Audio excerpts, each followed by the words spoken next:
तेरी औकात है मुझे हराने की? तू जानती भी है मैं कौन हूँ? क्या तुम में मुझे हराने की हिम्मत है? क्या तुम जानती भी हो कि मैं कौन हूँ? अगर तूने इस पहलवान को हरा दिया तो मैं तुझे पूरे 10 करोड़ दूंगा। मैं तुम्हें हरा दूंगी। सूरज अभी ठीक से निकला भी नहीं था, लेकिन कच्ची बस्ती की गलियों में हलचल शुरू हो चुकी थी। टूटी छतों वाले घर, टीन की चादरें और हर तरफ धूल। उसी बस्ती के आखिरी सिरे पर एक छोटी सी झोपड़ी थी, जहां रहती थी रिया।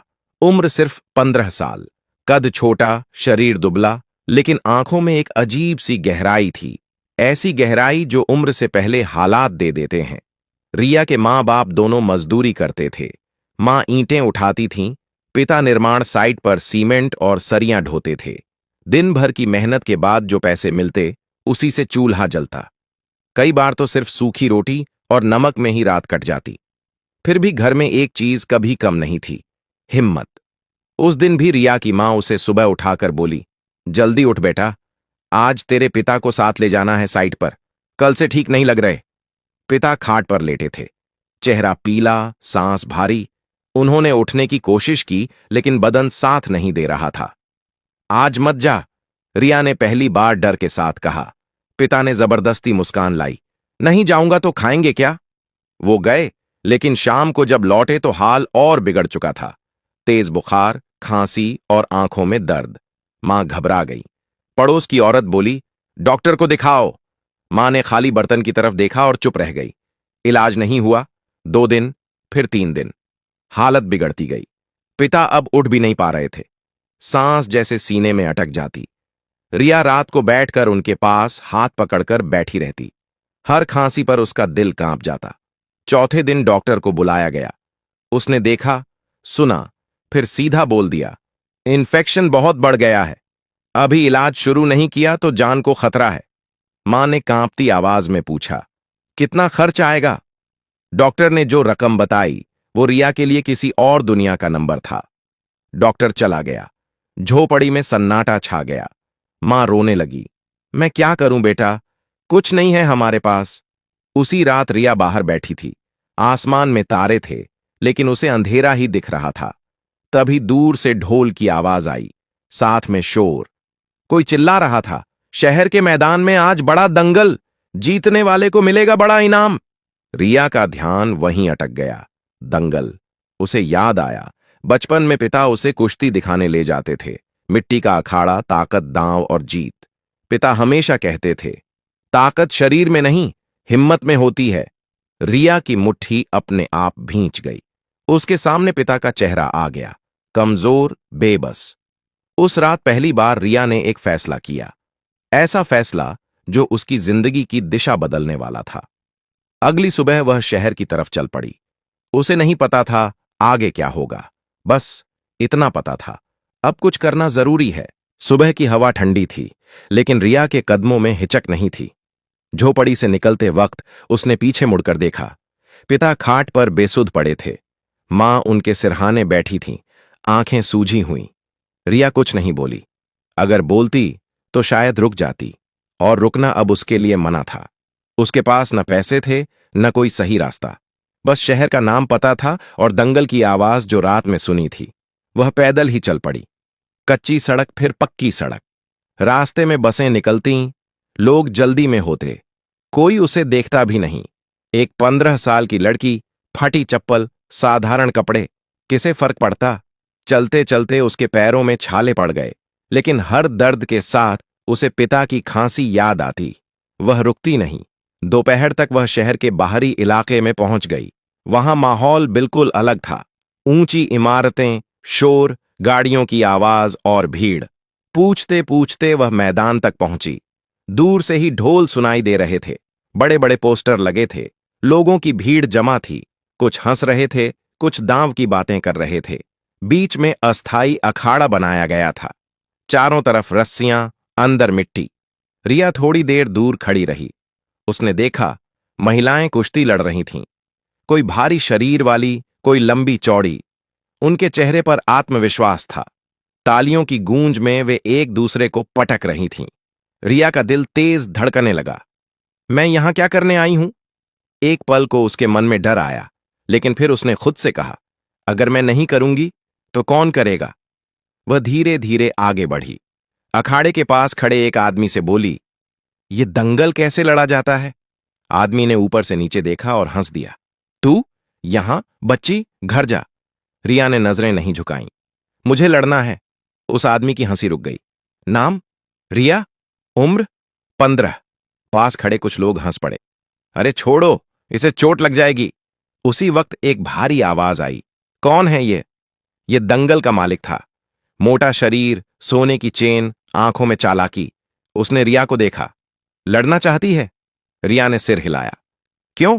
रिया ने सीधा जवाब दिया, मेरे पिता मर रहे हैं, मुझे पैसे चाहिए। मैदान कुछ पल के लिए शांत हो गया। मालिक ने गहरी नजर से रिया को देखा। ताकत है, हिम्मत है।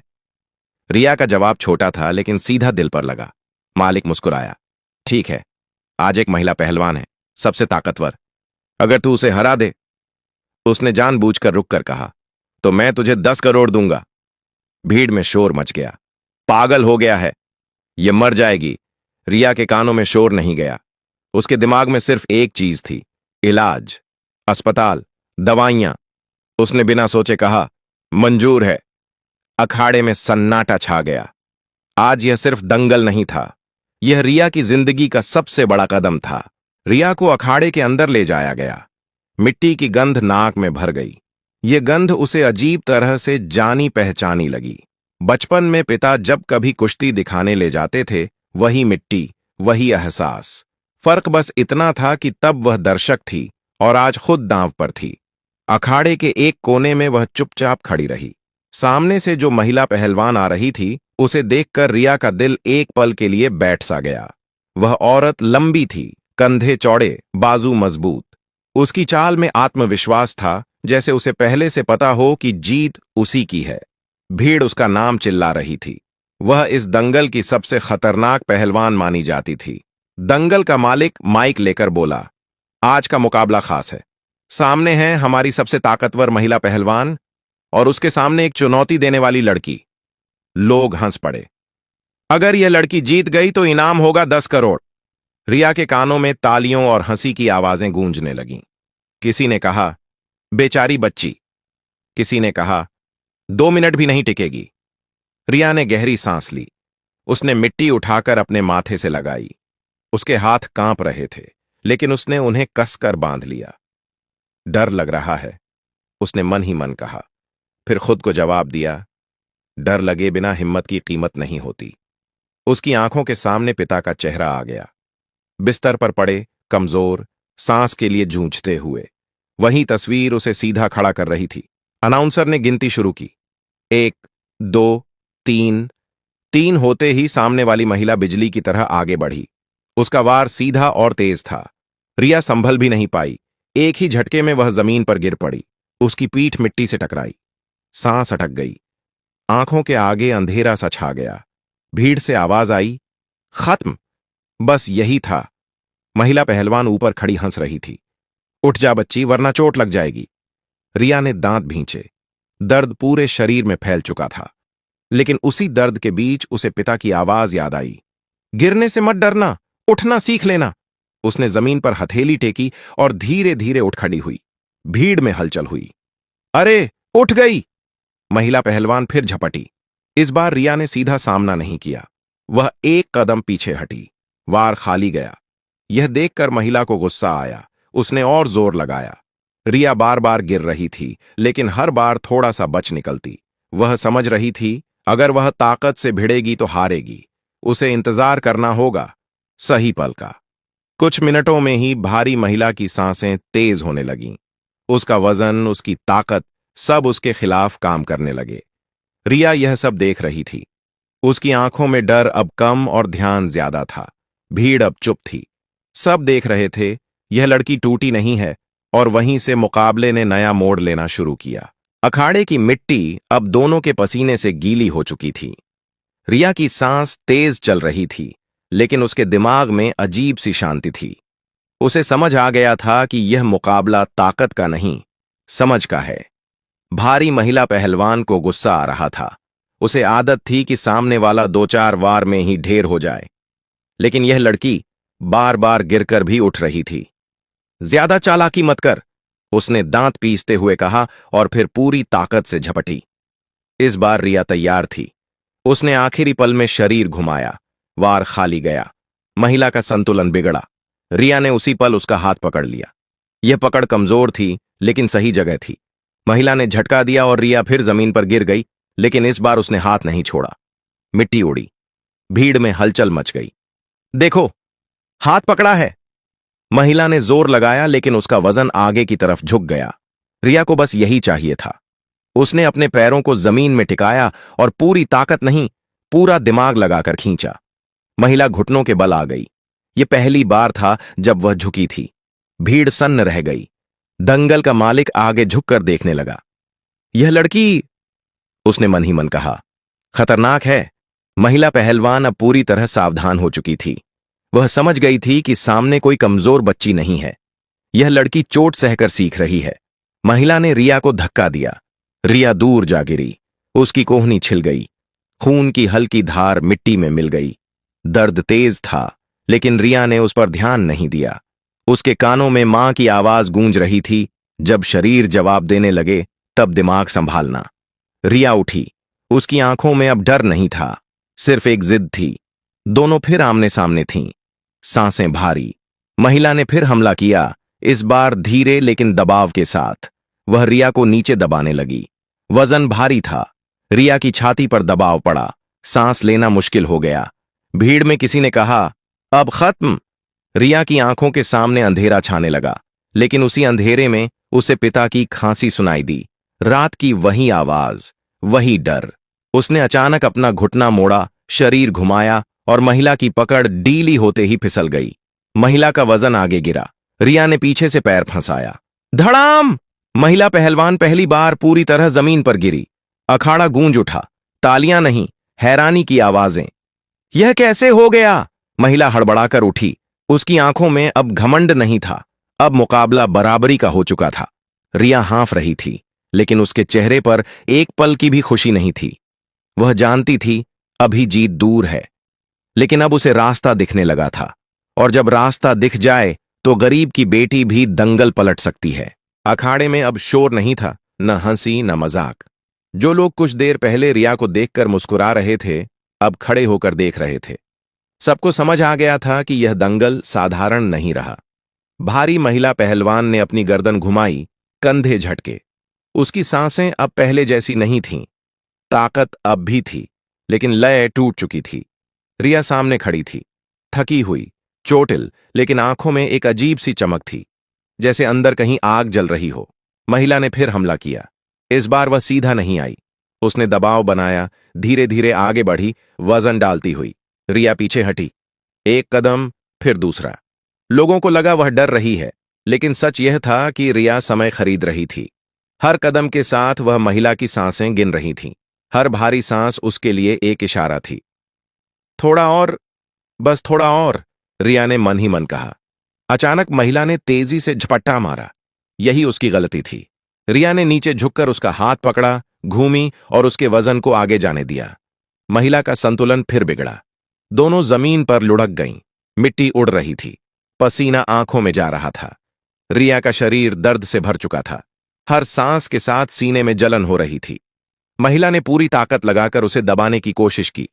उसका वजन रिया पर था। सांस रुकने लगी।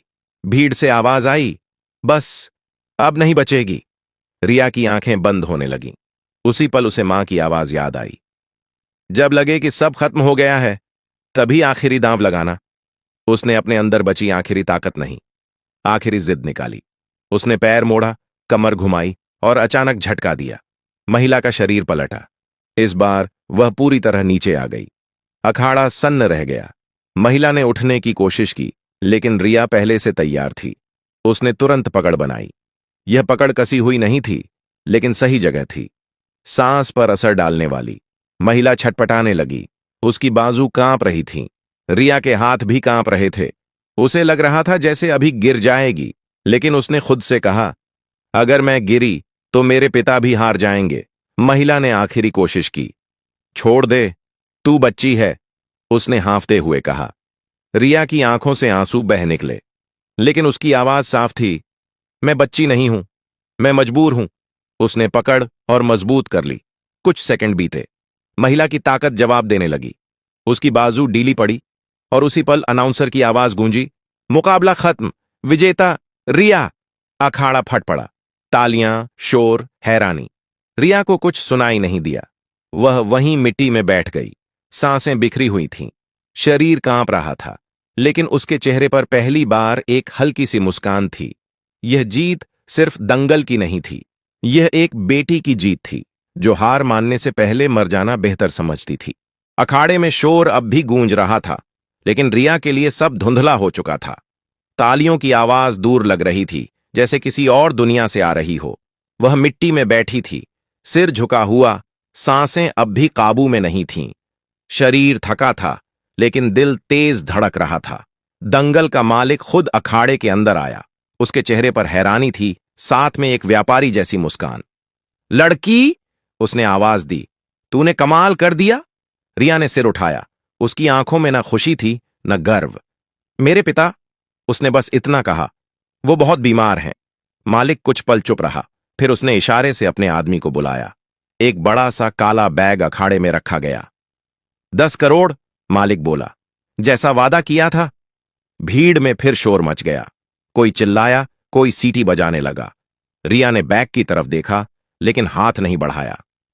मुझे पैसे गिनने नहीं आते, उसने धीमी आवाज में कहा, बस इलाज चाहिए। मालिक पहली बार गंभीर हुआ। मेरे आदमी तुझे अस्पताल ले जाएंगे, उसने कहा, सब खर्च मेरा। रिया खड़ी हुई। उसके पैर लड़खड़ा रहे थे, लेकिन वह गिरी नहीं। उसने एक बार अखाड़े की मिट्टी को देखा। यही मिट्टी आज उसकी किस्मत बदलने वाली थी। उसने बिना पीछे देखे अखाड़ा छोड़ दिया। गाड़ी तेज रफ्तार से शहर के बड़े अस्पताल की तरफ बढ़ी। रिया खिड़की से बाहर देख रही थी। सड़कें, लाइटें, लोग सब भागते हुए लग रहे थे।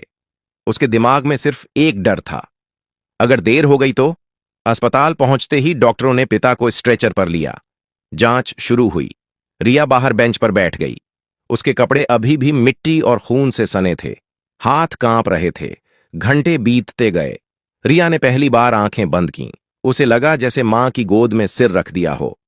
सब ठीक होगा, वह खुद से बोली। आखिरकार डॉक्टर बाहर आए। ऑपरेशन वक्त पर हो गया, उन्होंने कहा। खतरे से बाहर हैं। रिया वहीं बैठ गई। इस बार कमजोरी से नहीं, राहत से। आंखों से आंसू बहते रहे। कोई आवाज नहीं निकली। उस रात पहली बार उसने चैन की सांस ली। 10 करोड़ अब सिर्फ एक रकम नहीं थे, वो उसके पिता की सांस बन चुके थे। और यहीं से रिया की जिंदगी का नया अध्याय शुरू हुआ। अगली सुबह अस्पताल की खिड़की से धूप अंदर आ रही थी। हल्की, शांत, बिल्कुल वैसी जैसी रिया के मन में अब उतर रही थी। वह कुर्सी पर बैठी थी, सिर दीवार से टिकाए। रात भर ठीक से सो नहीं पाई थी, लेकिन थकान अब बोझ नहीं लग रही थी। अंदर कमरे में मशीनों की धीमी आवाज चल रही थी। पिता बेहोशी से बाहर आ चुके थे। आंखें आधी खुली थीं। सांस अभी भी कमजोर थी, लेकिन स्थिर थी।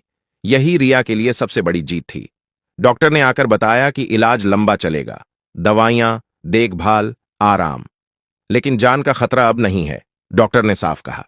रिया ने सिर हिलाया। उसने पहली बार किसी डॉक्टर से पैसे का सवाल नहीं पूछा।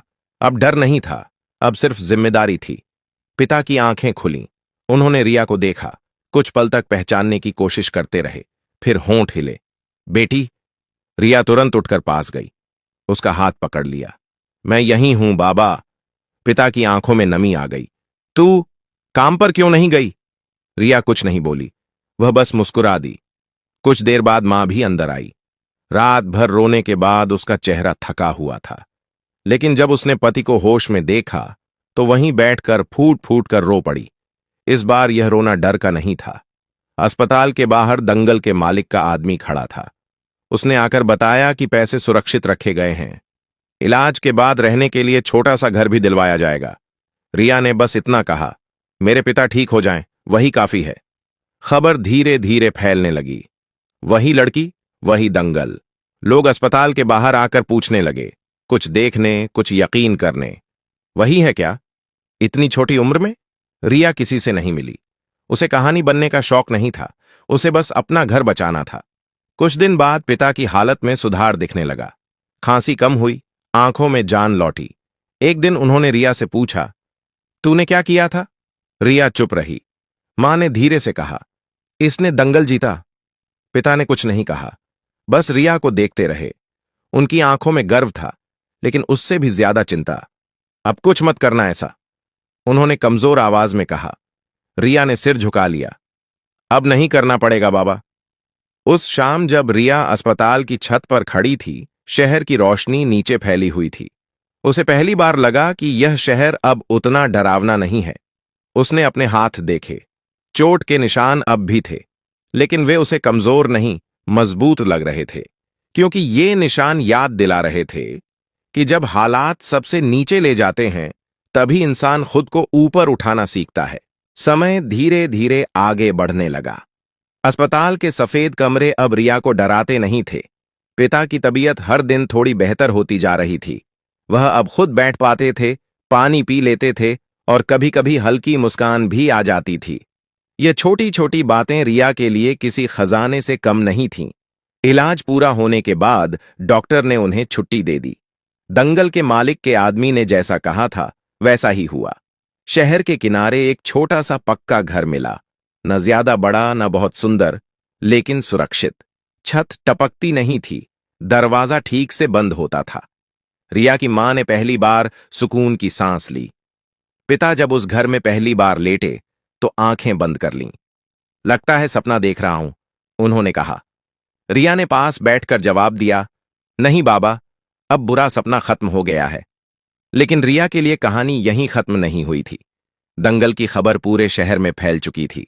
लोग पूछने लगे, वही लड़की कहां है? कुछ पत्रकार आए, कुछ लोग मदद के नाम पर, कुछ सिर्फ तमाशा देखने। रिया ने किसी से बात नहीं की। उसे भीड़ पसंद नहीं थी। उसे शोर में अपना रास्ता नहीं दिखता था। एक दिन वही भारी महिला पहलवान जिसे उसने हराया था, खुद रिया के घर आई। उसके कपड़े साधारण थे, चेहरे पर न घमंड था न गुस्सा। तूने मुझे हराया नहीं, उसने कहा, तूने मुझे सोचने पर मजबूर कर दिया। रिया चुप रही। महिला ने आगे कहा, अगर तू चाहे तो मैं तुझे सिखा सकती हूं, सही तरीके से, ताकि तू खुद को नुकसान पहुंचाए बिना मजबूत बन सके। यह बात रिया के लिए नई थी। उसने पहली बार कुश्ती को सिर्फ मजबूरी की तरह नहीं, एक रास्ते की तरह देखा। मैं सोचूंगी, उसने जवाब दिया। उस रात रिया देर तक जागती रही। उसे पिता की खांसी नहीं सुनाई दे रही थी। मां चैन से सो रही थी। बाहर सड़क पर हल्की आवाजें थीं। उसने सोचा, क्या उसकी जिंदगी सिर्फ एक दंगल तक ही सीमित थी? अगले दिन उसने मैदान जाना शुरू किया। रोज नहीं, धीरे धीरे वह मिट्टी को छूती, सांस लेती और खुद को समझने की कोशिश करती। अब वह डर से नहीं लड़ रही थी, अब वह सीख रही थी। लड़कियां उसे देखने आने लगीं। कोई बोली, दीदी, क्या हम भी सीख सकते हैं? रिया मुस्कुरा देती। पहले पढ़ाई पूरी करो, वह कहती। ताकत के साथ दिमाग भी चाहिए। उसके अंदर कुछ बदल रहा था। वह वही गरीब लड़की थी, लेकिन अब हालात उसके मालिक नहीं थे। उसे समझ आ गया था, 10 करोड़ ने उसके पिता की जान बचाई थी, लेकिन असली जीत वह थी जब उसने अपनी जिंदगी की दिशा खुद चुनी। अगर आपको यह कहानी पसंद आई हो तो वीडियो को लाइक करें, चैनल को सब्सक्राइब करना ना भूलें और कमेंट में अपने शहर या गांव का नाम जरूर लिखें। आपका एक लाइक और कमेंट हमें ऐसी ही नई कहानियां लाने की ताकत देता है।